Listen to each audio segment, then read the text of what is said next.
Welcome back, everyone, to the fourth episode of Love Adapted. I'm your host, Alexandra, and I'm so excited for today's episode. We're going to be talking about my favorite movie and comparing it to its book and seeing how well the love translate from page to screen.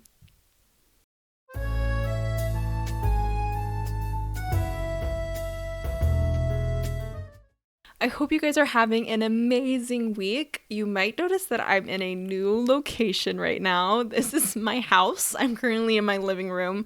I decorated the table a little bit and I got some pink blankets to try and make it feel more love adapted, but I hope you enjoy. I'm so excited for today's episode. We're going to be talking about my favorite movie, Crazy Rich Asians by Kevin Kwan. This book came out in 2013, and 5 years later, after its first book came out, in 2018, there was a movie that came out starring Constance Wu and Henry Golding. It was an absolutely beautiful film that was filmed in Singapore. The original book story is actually a trilogy, and they only were able to adapt it into one movie, but there are a lot of rumors that it will come back for a second movie, but it's still up in the air. We don't know for sure, but I'm so excited to dive into the story, so let's talk more about Crazy Rich Asians. In Crazy Rich Asians, we meet Rachel Chu, who is a down-to-earth economics professor from New York, and she thinks she's just going on a fun summer trip to Singapore with her boyfriend Nick Young, but what she doesn't know is that Nick's family is crazy rich. Get it? The title? Okay, I tried. His life is filled with private jets, expensive cars, and million-dollar weddings.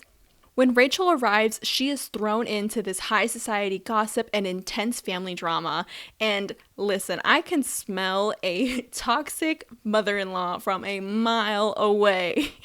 Nick's mom, Eleanor, instantly disapproves and digs into Rachel's background, convinced that she's not good enough for her son. Meanwhile, the rest of Singapore's elite are busy whispering about her at one of the most extravagant weddings imaginable.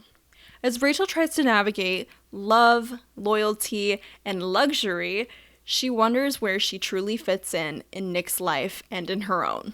In the Crazy Rich Asians movie, we open up with the iconic scene of Rachel Chu teaching in her economics class where she is talking about the game of chance and why you shouldn't gamble what you don't have. We follow a similar storyline where Rachel Chu travels to Singapore with her boyfriend Nick Young, and she quickly realizes she stepped into a world of unimaginable wealth. She's forced to navigate Singapore's elite society while trying to adjust to the expectations of Nick's powerful family.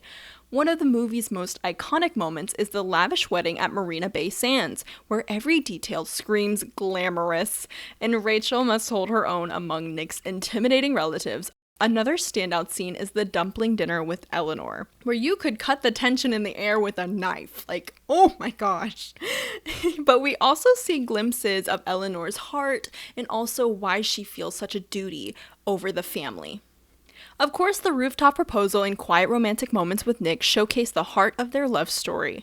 The film also brings extra depth to the characters, such as Eleanor, who isn't just this strict mother-in-law, but a woman shaped by tradition and loyalty, giving the story more emotional weight. Packed with humor, drama, and over-the-top glamour, the Crazy Rich Asians movie is a cinematic feast with a dazzling mix of romance, family dynamics, and unforgettable style that brings Kevin Kwan's world to life. When it comes to Crazy Rich Asians, the book and the movie tell the same story, but how they go about it is very different. Such as, in the book, Rachel's introduction into Singapore's elite society comes more slowly, whereas in the movie, we are diving right into it, especially with that airport scene, which we will talk more about in a second. One of the first big challenges is the wedding of Nick's best friend, Colin, and it's a multi-day affair full of gossip, social politics, and subtle power plays. Rachel and her friend Pig Lynn are navigating this world almost like outsiders, figuring out just how rich Nick's family really is. Astrid's storyline is also very layered. We see her struggling quietly with her marriage to Michael, who pretends to have an affair to push her toward divorce. And the Young's family wealth feels almost really secretive in the book, whereas in the movie, we see it a lot with the Young's family house and where the great-grandmother lives, and We get an instant sight of Rachel walking through Singapore airport and later the young family home, and she sees luxury beyond her imagination. This immediately shows how she is out of her element and in these new situations and trying to navigate where she belongs exactly. The thing I'm really sad about is Astrid's subplot being very condensed. She is a beautiful character, and I love getting to see her blossom.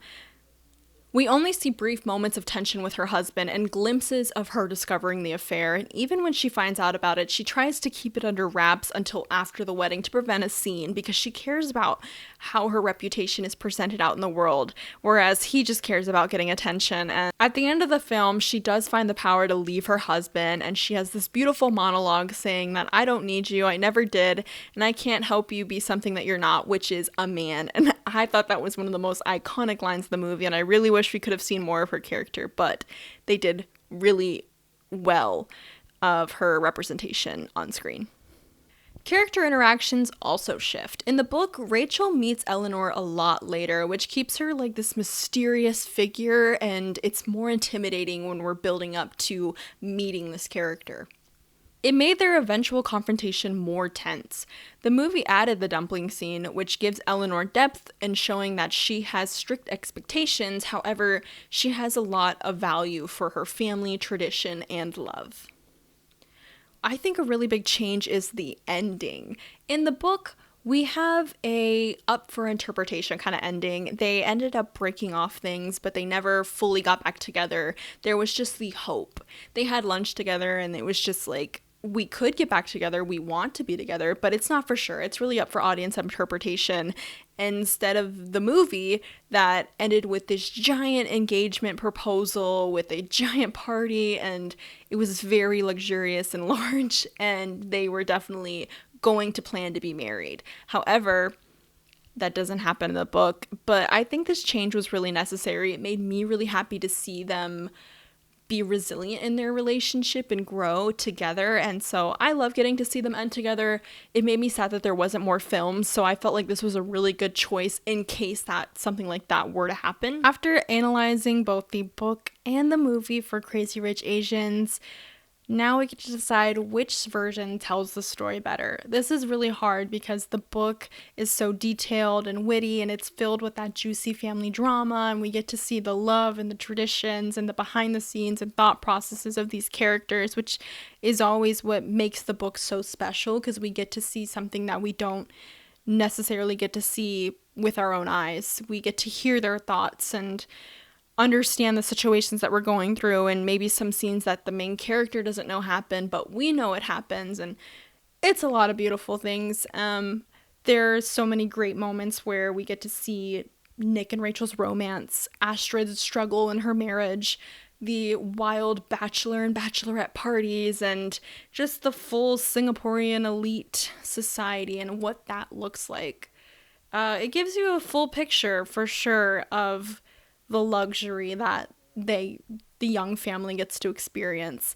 And for that, I would give the book a 9 out of 10. I think it's so beautiful, and the romance between Nick and Rachel is slow and building, and even though we don't get the ideal ending, it's nice to see what a real family looks like and real relationship challenges. The movie, however, brings the story to life in an unforgettable way. I mean, it's a cinematic beauty. The sights in Singapore truly add to the story, and I'm so glad that they filmed there, because from the nature to the cities to the food and the families being together, there's so many beautiful moments that we get to see in such an incredible country. And like from the get-go, like Rachel walking through the Singapore airport, like it is unlike anything you've ever seen, and you just get to see how wealthy Nick's family is. It's no longer just words on a paper. Like, we get to visualize it in these beautiful homes in this country, and it's insane to see how many acres are possible for one family, but I mean, I love it so much, and it's full of like romance and style and cinematic magic, and the chemistry between Henry Golding and Constance Wu is just what truly makes this movie so special. They worked so well together even before and after the movie, and I loved getting to see them like truly bring this love to life. The biggest moment for me was the wedding in the Madison Bay Sands, like that by far, with the cover of Can't Help Falling in Love. It's such a tear-jerking moment. The wedding is just so luxurious, but it's also like the nature inspirations and bits are just beautiful to see. And also the moment between Nick and Rachel, who were like, I love you, I'm there for you. It just brought me to tears, and it's probably one of the only movies that can make me cry. And I know that's kind of crazy as someone who loves romance. Like, how do I not cry at these beautiful, loving moments? But this is one that always gets me, and it's a very special story to my heart, and that's why I give this movie a 10 out of 10. And it's the obvious winner for me that the movie is just the way to go. It's the way to watch. We have reached the end of another chapter of Love Adapted. I hope you enjoyed this episode, and if you did, let me know in the comments below. Are you team book or team movie? Also, be sure to subscribe to come back to next week's episode, where we're going to be traveling to Silver Falls, Colorado, and diving into the story of my life with the Walter boys. You won't want to miss the love triangle drama. Also, be sure to follow me on TikTok and Instagram at Love Adapted for more book lover content. But for now, keep your hearts open and your bookmarks ready. Bye bye!